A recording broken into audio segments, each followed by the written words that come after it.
बच्चों last time पर हम लोगों ने मेटल और नॉन मेटल के बारे में पढ़ा था और उसी में आगे अब हम लोग नॉन मेटल मेटल और उसके बाद मेटलर्जी।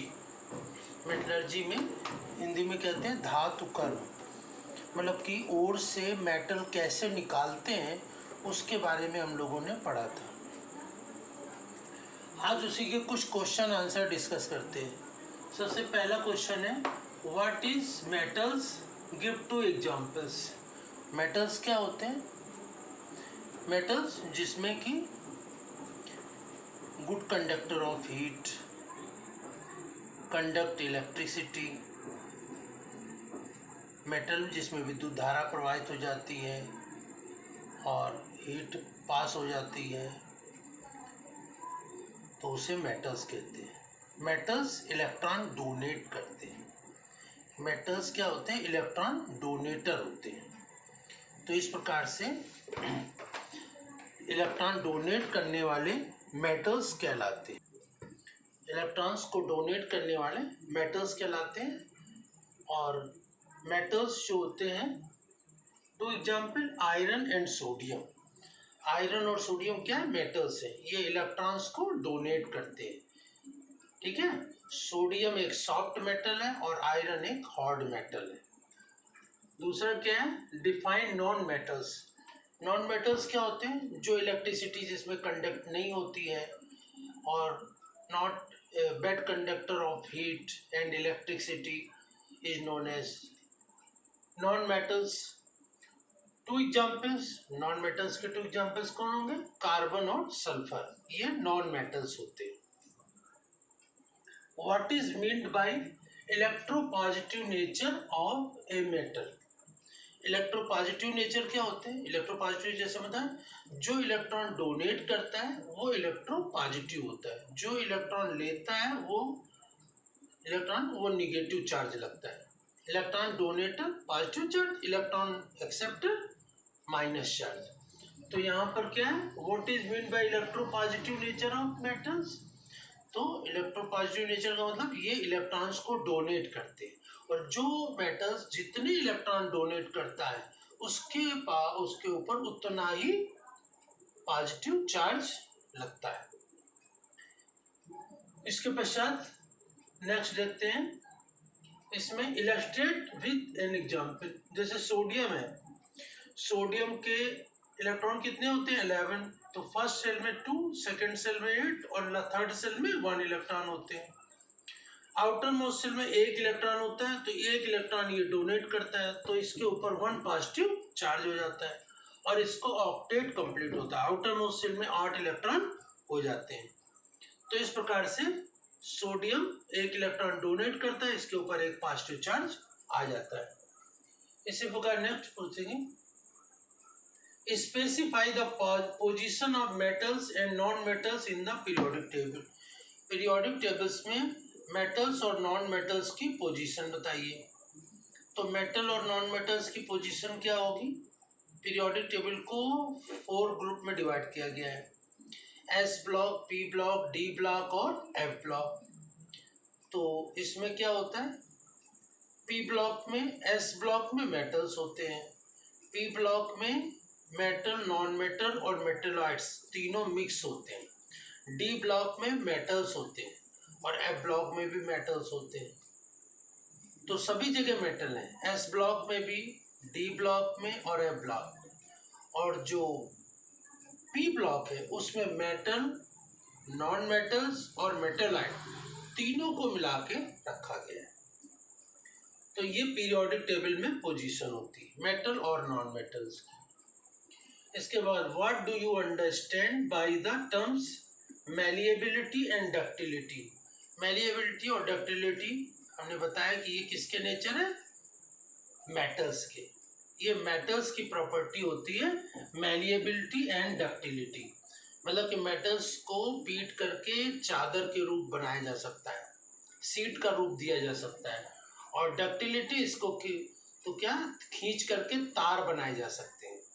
तो मेटल्स को पीट करके चादर का रूप दिया जा सकता है और इसके तार भी बनाए जा सकते हैं। यही नेचर होता है मैलिएबिलिटी एंड डक्टिलिटी। और ये नेचर किसका होता है? मेटल्स का होता है।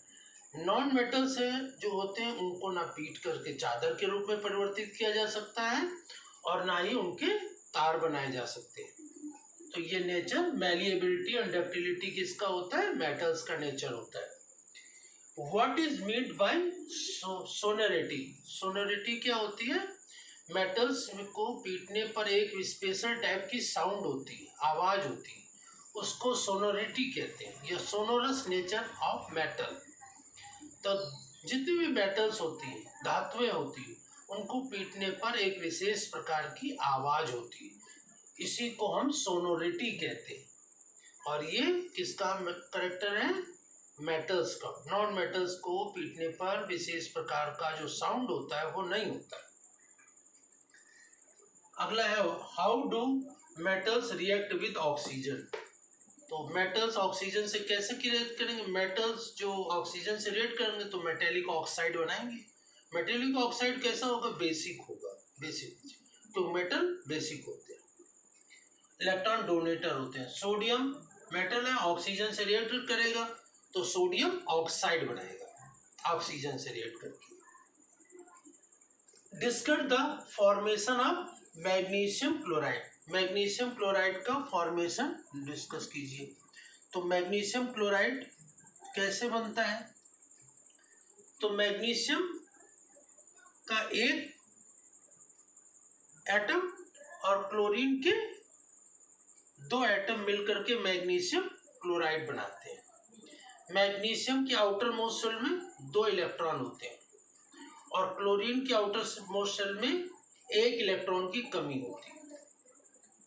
तो इसको इस प्रकार से देख सकते हैं आप, जैसे कि मैग्नीशियम जो होता है, इसका मैग्नीशियम का इलेक्ट्रॉनिक कॉन्फ़िगरेशन 282 होता है और क्लोरीन का क्या होता है? 287। तो क्लोरीन को 1 इलेक्ट्रॉन मिलेगा, चाहिए ऑक्टेट कंप्लीट करने के लिए, और मैग्नीशियम क्या करेगा? 2 इलेक्ट्रॉनों को देगा, तो इसका ऑक्टेट कंप्लीट हो जाएगा 28। और क्लोरीन का क्या होगा? 28 तो है, ये यहाँ 7 है, 1 इलेक्ट्रॉन मिल जाए तो ऑक्टेट कंप्लीट हो जाएगा। तो ये 2 क्लोरीन होती हैं, 2 क्लोरीन 287। तो मैग्नीशियम क्या करता है? 2 इलेक्ट्रॉन है, 1 इलेक्ट्रॉन इस क्लोरीन को दे देगा और दूसरा इलेक्ट्रॉन इस क्लोरीन को दे देगा। तो दोनों क्लोरीन के पास 8 इलेक्ट्रॉन हो जाएंगे। तो इस प्रकार से ये इसमें मैग्नीशियम का भी 28 हो जाएगा और क्लोरीन का भी 8 हो जाएगा। इस प्रकार MgCl2 बन जाता है। तो मैग्नीशियम क्या है? इलेक्ट्रोपॉजिटिव, क्योंकि इलेक्ट्रॉन डोनेट करता है, ये मेटल है। और क्लोरीन जो इलेक्ट्रॉन लेते हैं, इलेक्ट्रॉन एक्सेप्टर है, ये क्या होते हैं? Non metals. तो मेटल और नॉन मेटल मिल करके ही कोई ये कंपाउंड बना रहे हैं मैग्नीशियम क्लोराइड। तो मेटल इलेक्ट्रॉन डोनेटर होते हैं और नॉन मेटल इलेक्ट्रॉन एक्सेप्टर होते हैं। तो ये इलेक्ट्रॉन एक्सेप्ट कर रहा है। तो यहाँ पर मैग्नीशियम के आउटर मोस्ट शेल में 2 इलेक्ट्रॉन है, एक दोनों क्लोरीन को 1 दे देगा, ऑक्टेट कंप्लीट हो जाएगा। तो इस प्रकार से MgCl2 फॉर्म होता है। तो इस प्रकार से ये क्वेश्चन आप जो है मेटल्स और नॉन मेटल्स के जो चैप्टर हम लोगों ने कंप्लीट किया, उसके ये क्वेश्चन आंसर आप लोग कंप्लीट करेंगे। What is metals? Give 2 examples. Define non metals, give 2 example. What is mean by electropositive? जो इलेक्ट्रॉन डोनेटर होते हैं वही इलेक्ट्रोपॉजिटिव होते हैं, जैसे sodium. Specify the position of metal non metal in periodic table. तो मेटल्स जो होते हैं S ब्लॉक में भी होते हैं, D ब्लॉक में होते हैं, F ब्लॉक में, और P ब्लॉक में मेटल नॉन मेटल दोनों होते हैं। What do you understand by means of malleability और डक्टिलिटी? मतलब मेटल्स को पीट कर उनकी चादरें बनाई जा सकती हैं, उनके तार बनाए जा सकते हैं, इसी को कहते हैं malleability and ductility. What is mean by sonority? मतलब कि मेटल्स को पीटने पर एक स्पेशल टाइप की साउंड होती है, इसी को हम कहते हैं क्या? साउंड होती है, सोनोरिटी कहते हैं, ठीक है ना। और इसी के बाद अगला होता है मेटल्स ऑक्सीजन से रिएक्ट करते हैं, तो सोडियम ऑक्साइड जैसे ये बना रहा है, मेटेलिक ऑक्साइड बनाते हैं और उसी के पश्चात मैग्नीशियम क्लोराइड कैसे फॉर्म होता है, फॉर्मेशन, वो मैंने आपको समझा दिया। तो ये अपना फेयर कॉपी में क्वेश्चन आंसर नोट करेंगे। धन्यवाद।